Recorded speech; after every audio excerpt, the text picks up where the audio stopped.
Hello po mga ate, mga dude, mga ka-high vibes, bumabalik bago at mga cross-watchers. Bago po tayo magsimula, reminder lang po, tarot readings are guidance, hindi po absolute, wala po akong script, wala din po akong intentions na guluhin ang peace ninyo. I-trigger po kayo, kaya po sirain ang relationships ninyo. Please use your discernment and intuition po. Remember, hindi ka late, laging on time ang mensahe ng Divine Universe. Kahit kailan mo mapanood ang reading na ito, it's meant for you right now. Kung ready ka na, let's see ano ang mensahe sa'yo today. Hi Cancer, kamusta po kayo? Hello po mga ate, mga dude. Maraming salamat po kung bumalik ka. Nagpapasalamat ako. At ang aking team, ang aking guardian spirits, mga ancestors, maraming salamat po. Holy Angels, Holy Spirits, Divine Highest White Light. Pahingi po kami ng mga mensahe para po sa mga Cancerian, Cancer sign.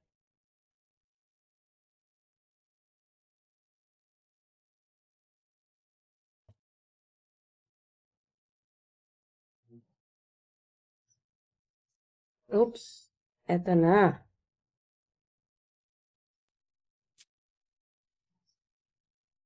Napakaraming mensahe.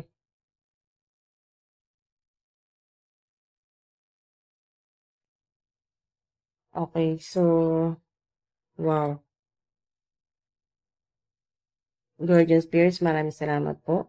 Napakaraming mensahe po sa inyo mga dude. Meron kayo ditong, eto po yung sword, yan. Eto po yung espada. Nakikita ko po dito yung protection po sa inyo ng Divine Universe, lalo na po ni Archangel Michael. Boundaries, napakaganda po na mensahe na ito. Boundaries, meron po kayo ditong homecoming, secret, foundation, protection, wow, death or death spell, cycles, moon, okay, so cleansing. May mga secret kayong matutuklasan. Meron ding, may connection sa Book of Shadows. Maaring kasalukuyan po sa inyo ay meron po kayong mga weird na nararanasan na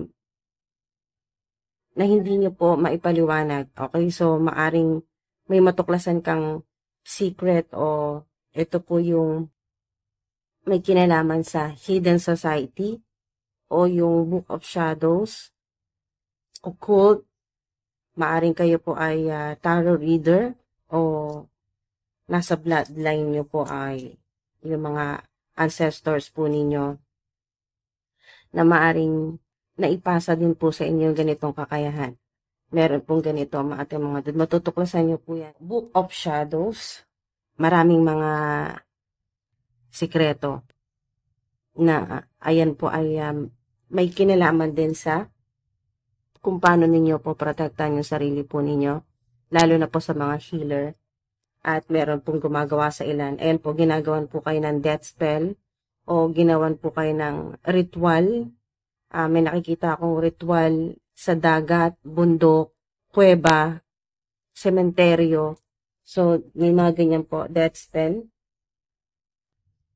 At ginugulo ang inyo pong foundation. Kung ano man po yung ginagawa po ninyo na kasalukuyan ay stable na. Gusto po yung wasakin. Pero may matindi kayong protection. May meron po dito pentagram. Kahit dito po sa espada, may malakas na protection din po dito. Ito po yung simbolo po ng pentagram at gold coin din po yan mga ate mga dude. So may kinalaman din sa pentacle at ayan po, magic circle.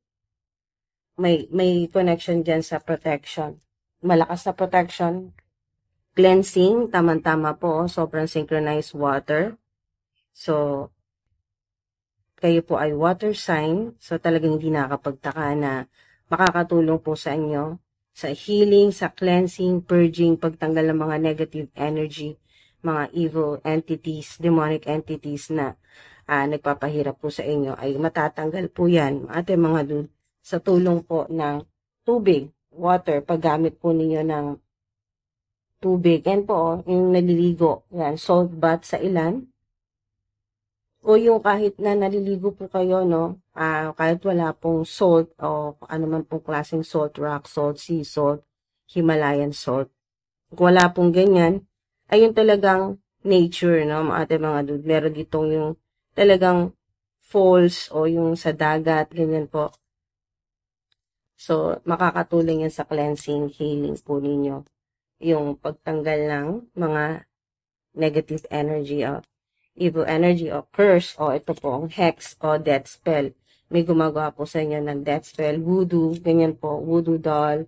Ginagamit ang ilan po sa inyo ay matagal na pong talagang ritual na para ikapahamak mo o kaya ay kaguho ng kung ano man po or ikasira, ikawasak ng kung ano man po yung inyo pong ginagawa sa kasalukuyan mga ating mga dude na may connection sa pera, pentacle, gold coin. So, maraming wisdom, maraming kaalaman na uh, ibabahagi sa'yo, no, or ituturo sa'yo ng iyong mga ancestors na may connection dito sa Book of Shadows. Sa mga Cancerian, tapos po kayo mag-alala, napakatindi po, no, napakalakas po ng protection at ito po yung boundaries, no, yung espada, yung kutsilyo o ano man pong pamutol, no, mga ating mga dude na napakatalim po niya, no. Malakas na protection po yan, mga ating mga dude. No weapon formed against me shall prosper. Yan po, i-post nyo po dyan, mga ating mga dude, napakalakas po yan na protection. Yan po, mga ating mga dude. Boundaries. Talagang tinutulungan ka ni Archangel Michael na tanggalin, no? Tanggalin yung mga kung ano man pong curse, hex, masamang intention sa iyo, panalangin o kung ano man po itong death spell na to, no? Ritual, banishing spell na mawala ka na maglaho ka sa mundo. Ayun po mga dude, ay puputulin niya, no? Kasi pinoprotektahan ka ni Archangel Michael. Maaring ang ilan po sa inyo ay talagang lagi niyong sinasama sa panalangin po ninyo, no? Lagi niyo tinatawag si Archangel Michael. Kaya malakas ang protection. Isa pa po ito, no? Confirmation niya, no? May protection po kayo. At yung confirmation din po na kayo po ay marami pa kayong matutuklasan dito po sa Book of Shadows. Yung hidden knowledge ang nakikita ko po dito na ituturo, ibabahagi sa'yo ng mga ancestors mo. Pwedeng sa signs, symbols, synchronicities, angel numbers, lalo-lalo na sa panaginip. Okay, so mga mga dude, be careful with your thoughts. Yan po, paalala po sa inyo ng inyo pong mga ancestors, mga guardian spirits. Be careful with your thoughts. Yan po, iwasan po ninyo na mag-isip po ng mga negative o yung mga yung matatakot ka, iwasan mo yan. Yung mag-iisip ka ng mga nakakatakot. Yan. You will 100% receive this mind-blowing call in 3 days. Money flow in you endlessly. You will 100% receive this mind-blowing call in 3 days. Money flow in you endlessly. Wow, mga dude. Napakaganda po mensahe niyan. I-post nyo po dyan. Ayan po, oh.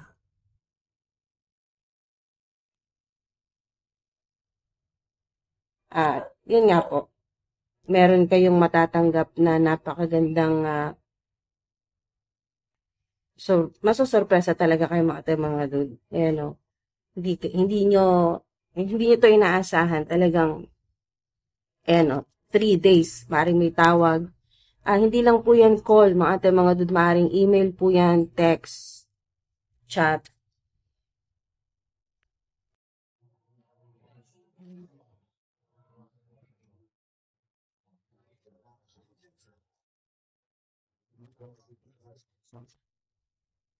Okay. Public eye, people are watching you. Evil eye, ayan po. So, maaari pong advice po ito sa inyo ng inyong guardian spirit sa mga ancestors po ninyo na kayo po ay gumamit ng evil eye. Ayan po.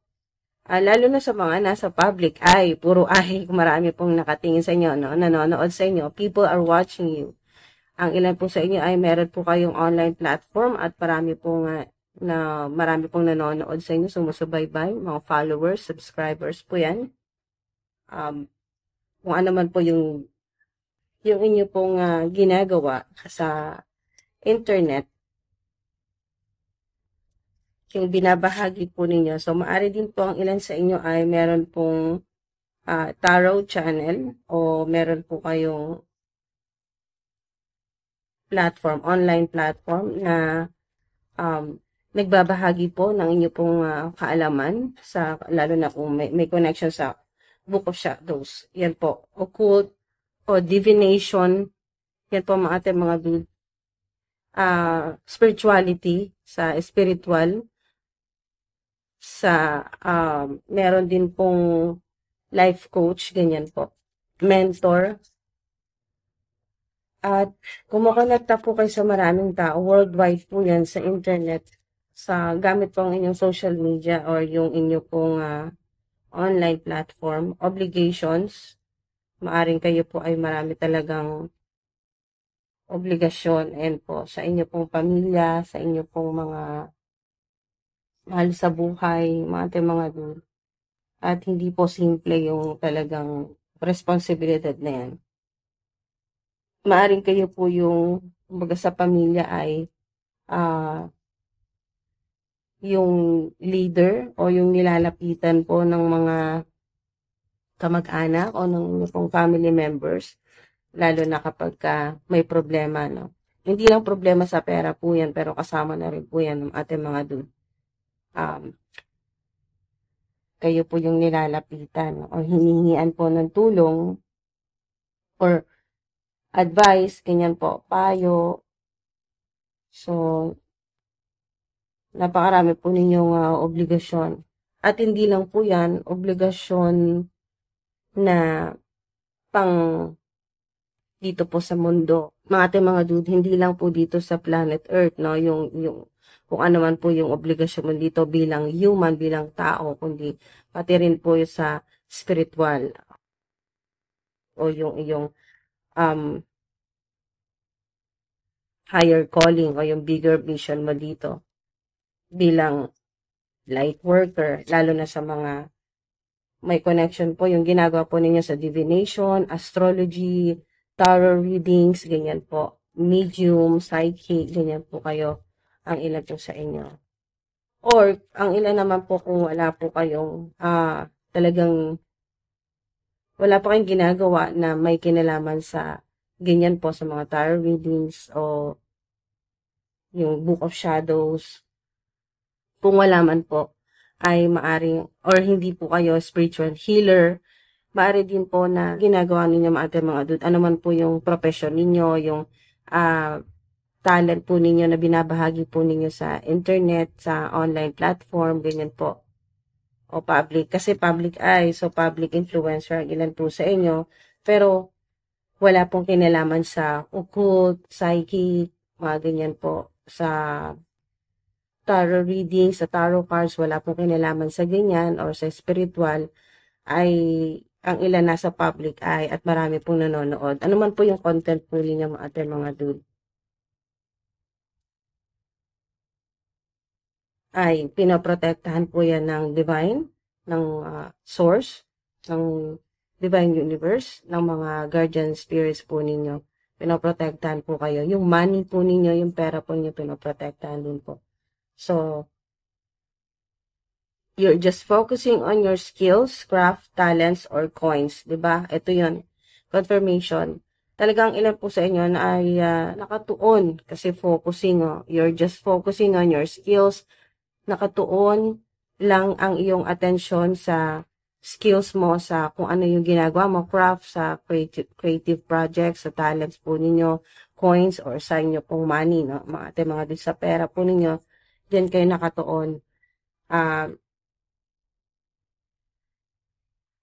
nakikita ko dito wala kang pakialam sa mga sinasabi sa'yo ng mga tao sa paligid mo. Basta focus ka lang, importante ay mas ma-improve mo pa yung skills o yung talent mo. Mas dumami yung subscribers, followers mo kung kayo po ay may online platform, nasa public eye. Mas maging maganda yung relasyon mo sa mga subscribers, sa mga followers mo, or sa online community. Mas dun ka talaga nagpo-focus na kung saan ka magaling. Kung ano yung gusto mong gawin. Yan po. O yung pangarap mo. Maari kasi ang pangarap nyo ay matagal na. Matagal nyo na pong pangarap yan na maipakita yung skills po ninyo, yung hidden talents po ninyo. Sa ilan naman ay nakafocus talaga sa pagpapayaman or sa pag-asenso, sa yan po, sa coins or sa inyo pong money na ating mga dude.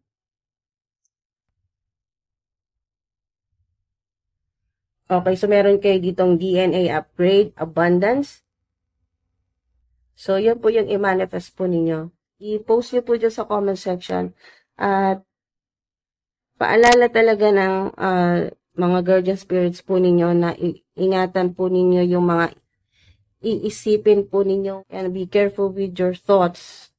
Okay, mag-isip ng mga negatibo or yung mga nakakatakot. Huwag nyong bigyan ng energy yung ganyan po, no, yung fear, yung takot po ninyo. Lalo na po sa mga nagsisimula pa lang na matuklasan yung inyo pong mga psychic power o yung mga supernatural power o abilities po ninyo. Yung magical powers po ninyo na ngayon nyo pa lang po yan natutuklasan at mga bago pa lang po. So, nandyan yung takot na kakayanin mo ba talaga. Okay? So, kakayanin mo yan. Confirmation yan. Thank you po mga ateng mga dude for spending time here. Always remember po mga fam, mga ateng, mga dude, mga ka-high vibes. Abundance comes in many forms. Hindi lang pera lagi. Kaya kung hindi pa dumarating ang hinihintay mo, baka blessings in other forms muna ang binibigay sa'yo. Don't forget, kung gusto mong suportahan ang channel, subscribe ka na rin, like, share, and check out nyo na rin po mga Shopee affiliate links for tips and donations naman po. Click nyo po super thanks icon sa tabi po ng like, share sa ibaba ng video. Kung gusto nyo po ako ilibre ng coffee, click nyo na rin po coffee link ko po for tips and donations din po sa description and pinned comments. Maraming salamat po. Ingat po kayo palagi. Hanggang sa susunod po.